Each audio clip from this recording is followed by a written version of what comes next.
Harry and Meghan, disliked by around about 2/3 of Britain, I think. And Harry used to be liked by 80% of Britain. And Meghan as well. She was liked by 55% of Britain right up until the moment they quit. Through that whole year in 2019, when they say that they were pilloried by the British press, the British public actually loved her. At the point that they announced their engagement, which was November 2017, Meghan was liked by 55% of Brits. In November 2019, when they quit, right before they quit, last polling before they quit in the January of 2020, she was liked by 55% of Brits. So they maintained their popularity through their whole royal career. The point at which it started to go downhill was first when they quit, then when they did Oprah, and obviously Spare also made people very angry with them. But one of the ways that the royal family weathered that storm and came out predominantly on top, winning the PR war of those big kind of bombshell interviews, was that they didn't fight back. And it's very unseemly and uncomfortable for the public to watch a person repeatedly attack his own family in a context where they aren't fighting back. But the one thing that the royal should be slightly cautious of is if Harry now looks like he's the warm one and he's playing ball and he wants peace. The public overwhelmingly predominantly want to see peace reign. They don't want the war to continue. And if it looks like Harry is a partner for peace, but Charles is shunning him and snubbing him, there is a risk that it flips and it looks like Harry is the one who's not fighting back. And that is actually where the risk to them lies. 100%, 100%. I get that, but at some stage, somebody will have to. There's a big piece of middle ground here that no one's venturing into, which is an apology. Yeah. Yeah. Yeah. And Harry and Meghan have never, ever kind of admitted any blame. Yeah. They've never actually said, "Oh, we made a mistake here. We should have done this. We are sorry." I mean, somebody has to step in, but surely it should be Prince Harry or Meghan that steps into that space rather than the King. In both personal terms and PR terms, in fact. I mean, Harry was actually asked by Anderson Cooper in 60 Minutes. He said, what would you have done differently? And Harry kind of stopped, thought about it and said nothing. Yeah, that was the opportunity. That was the opportunity. And also in his book, I mean, it's extraordinary. He hasn't acknowledged a single error in the entire Meghan era. And then before the Meghan era, the only things he's really acknowledged are all where he was on tape or was pictured. So there's the Nazi uniform, he's acknowledged he was wrong. There is using racially abusive language in relation to Ahmed Raza Khan, the Pakistani officer cadet at Sandhurst. He videoed himself doing it. And then kind of Las Vegas when he was photographed naked, but also he did kind of blame it on the girls. And he was like, too much army, not enough prince or something. But he also said, I could tell those girls were dodgy, and then I suggested we all get naked. I mean, it just didn't really, none of it made sense. It was a very weird passage of his book. But essentially, the take-home appears to be that he won't acknowledge that he's done anything wrong unless it's on camera. And he needs to get past that if he wants the public's forgiveness. And he really should have been able to see that I could tell him what to apologise for. I could tell him if you want to. I mean, I'm sure he doesn't want me to, but I don't have his number. But I don't. Well, we'll see what happens. But we'll see, maybe get him on the show, get him in here. I'd love to get Harry on the show. Yeah. We should have. Oh, but we had you booked this week, so we couldn't have Harry on this week. Next week. But talking of provocative and talking of the King's busy diary, what's your take on the announcement? I mean, it's the timing for me that Harry's team came out and said that the King's got other priorities. He's too busy. Prince Harry cannot meet the King, and we totally understand that. Hope to meet in the future. I think it was literally about an hour later was when Buckingham Palace announced that there will be an event on Monday where the King will be. It's already been announced that William will become Commander-in-Chief of the Army Air Corps, but he will be making the handover. Yes, which the ceremony. It would be the ceremony in front of an Apache. Which was Harry's old helicopter in Afghanistan, and it was Harry's old unit. I mean, what do you think about the timing, and are you looking forward to that ceremony on Monday? I think it's a big moment, and it's going to be a big test of where royal relations currently stand. It could potentially be very frustrating for Harry. I think he could come away from that really hurt if there's no mention of his war record. And it's another moment when Charles and William, I think, are going to have to see past the personal differences. Why would they have to? Sorry, why would they have to mention his war record? So, right, here's the thing. Harry, he risked his life serving on the front line in Afghanistan. He risked his mental health, his physical body, his life in order to fight for his country. Fought the Taliban from the cockpit as a co-pilot gunner of an Apache attack helicopter. Charles and William are going to go, and they're going to be in the Army Air Corps. They're going to go. Not only is William going to be made Colonel-in-Chief of Harry's old regiment, but also not only are they going to be posing in front of an Apache, Charles is going to inspect a specific Apache helicopter that was in service in a specific battle in 2007, which was the year that Harry did his first tour of Afghanistan. So he was serving his first tour of Afghanistan even as this helicopter was in service in that country, in that war. So Harry's going to be the elephant in the room unless Charles mentions him. And yes, the personal feelings are incredibly strong, but here is one important thing that I think people need to think about, right?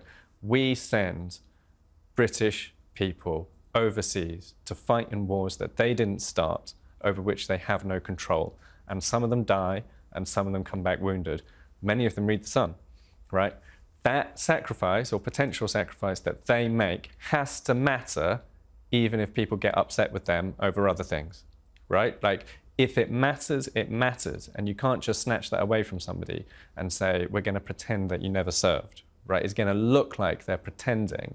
You know, William's going to be flown up in an Apache, and he's going to be taught how it works and what it can do and how all the equipment works. Like, Harry learned to fly these things. Like, you can't not mention it. No, but he left. Well, you know, he said he left. But it is a you know, as I say, it was a. Do you think it was a deliberate? It's a deliberate event. They didn't have to hold the event on Monday. They could have held it months ago. They could have held it 6 months' time. They could have held it in August when Charles made the announcement. Do you think this is PR spin, that they've deliberately done it to antagonise? I think the perception for the public is going to be that it was deliberately timed to antagonise Harry. Even if that's not the case, they should probably have tried to move it. But they can. I mean, you know, let's assume, for argument's sake, that it was all just coincidence. I mean, they can diffuse this whole situation by all Charles has to do. It can be a simple off-the-cuff remark. You know, all he has to do is say, "Oh yes, my son was co-pilot gunner of one of these in Afghanistan. He served his country." Right? That's all he has to do. Well, let's wait and see on Monday to see what actually happens. Talking of off-the-cuff remarks, I was at what turned out to be a hastily arranged King job this week. So he went to military barracks. It was Royal Engineers. He took over Commander-in-Chief for the Royal Engineers from the late Queen. And when he arrived, you know when you do these rota jobs, which me and you have both done many, sometimes the King or the principals will speak quietly because they don't really want to be heard. Other times they will kind of announce what they want to say because they want reporters to capture it. And when the King came in, he apologised to the CEO, the commanding officer, because it was a hastily arranged last-minute engagement. But now he's allowed out of his cage. He wanted to come and see them. The thing that really interested me was that the admission that this was a last-minute engagement. When we spoke to the commanding officer afterwards, 6 to 8 days ago, around about the time that Harry had announced, or Invictus had announced, that he would be in the UK. He was definitely going to be there. Yeah, they threw together a schedule. I mean, I suppose it's worth also saying that Charles probably didn't know exactly when he was going to be able to time his return to work. So they probably were not assuming that he would definitely be ready to go back and do public visits. But also, yes, I mean, clearly they were throwing together a schedule at short notice, and that does kind of mean that they probably threw together the date for the ceremony on the Army Air Corps job as well. But yeah, no, he's tried to keep busy. Like, I do, you know, we've said a lot about how I think personally Charles and William have got aspects of this wrong. I do also want to take a moment to say that it is incredible that a guy who is still receiving treatment for cancer is back at work, working hard. Like, they couldn't keep him in the cage, could they? Like, he was trying to do as much as possible even before he got the say-so from the doctor. So Charles has, you know, it's incredibly commendable, and it's incredibly commendable in and of itself, but it also serves as great inspiration for other people who are going through similar things, to believe that it is possible to just come back out of the blocks and have your life back again. He looked great, by the way. Yeah. Honestly, it's the closest I've been up close to him for quite a while, but he looked absolutely great, looked totally on form. That there are concerns, I think, you know, that he will be wanting to do lots of jobs. Maybe too much, but he needs to be seen to be believed. And I think it was important that while Harry was over, that we got to see, you know, royals out doing royal jobs, whereas Harry was here in the UK yes, promoting his Invictus, but he was promoting, himself. Yeah, sure. While he was here, whereas the King was, celebrating the links to the Royal Engineers, and celebrating his, his role as a monarch. But I hope we see more of him. One thing that we will see a lot in coming days, the Nigeria tour. Yes. And we don't call it a royal tour. The details they sent out from the Nigerian Defence Minister was that it was a private trip.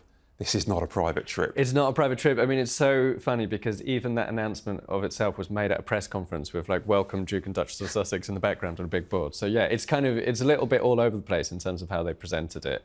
But essentially, no, it's not a private trip. It's very close to an old school royal tour, except for the fact that obviously they haven't in general invited the media as a whole. There are some media there, AP are clearly there. I think, there's some journalists there too, a small number. But the stuff they're doing, it's very much like all the stuff that we've travelled around seeing the royal family do. I think they're going to take part possibly in some wheelchair basketball. They're going to watch some training by soldiers who presumably they, at the very least, might be in Nigeria Invictus team if they're not already. So we're going to see a lot of that kind of stuff. They've been to a school already, so it's very much that old school royal playbook. They look great. It's fantastic to see. I don't know why they don't do more of this in America. There's nothing ostensibly to stop them going around doing these kind of events in America, and I think it would probably help them a lot if they did. Well, the one thing that does worry me about the trip is the meeting of... You tell me, should I be worried about this? Should we be worried about this? That they're meeting the defence minister. They're having briefings with, a senior politician in Nigeria. They're members of the royal family. They're not working members of the royal family. They're meeting the governor of Lagos district, and they're meeting soldiers that have been injured in a fight against Islamic extremism in Nigeria. While all commendable, is there a danger that people will mistake this for an official royal tour? Should they really be meeting defence ministers and having political kind of briefings? Is this dangerous? I think there's a very real possibility that Nigeria thought that they were inviting Harry and Meghan onto an official royal tour.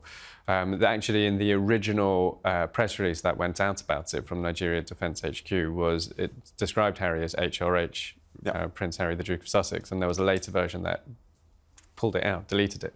So I think Nigeria have been doing some of their own comms, I think, perhaps not necessarily, getting it signed off by Harry and Meghan's team, which in a sense I've actually found quite refreshing to just have them just go and do their own thing. It's quite nice in a way. Yeah. But yeah, the concept of a private tour, I mean, it's not a private tour. No, it's not a private tour. Harry did, even when he was working royal, he did private visits. He did many of them in Africa, particularly to Lesotho, and where obviously he has his Sentebale charity, and you would generally only find out about it after the fact on the court circular, where there would be one line saying who he'd met, Prince Sisio of Lesotho, usually. So it's not, but it's going to be dribs and we're going to get kind of drip fed, I think, bits and pieces from it. We're not there, as you pointed out, but there's a lot of pressure for this to go smoothly for the Sussexes. I mean, the New York car the literal, what do we call the it? car chase. The car chase that turned into a media car crash. But there's a lot of pressure on them for this to go right. There's danger that this could go wrong. There's always a danger that it could go wrong for Harry and Meghan, particularly because if they put a foot wrong, then they'll obviously be jumped on.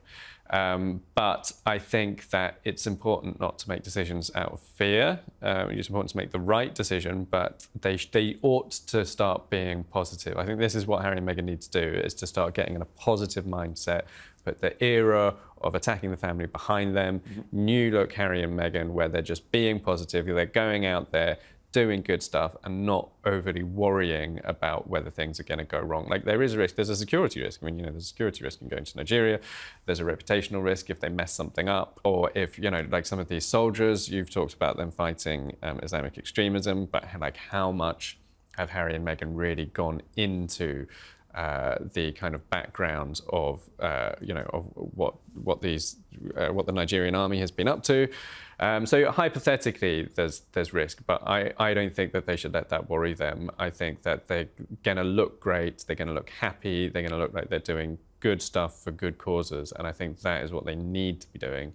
and they need to basically, I think they have left the era of the royal bombshell behind them. I think they have moved on, and I think it's important that they maintain that what is in politics referred to as message discipline, which is to just stay committed to that decision, that it's new look Harry and Meghan, happy, positive, doing good for charity, doing positive things. And if they can stick to that, then slowly over time, people will start to warm to them, but it will take years in Britain. It's already happening in America, but it will take years in Britain.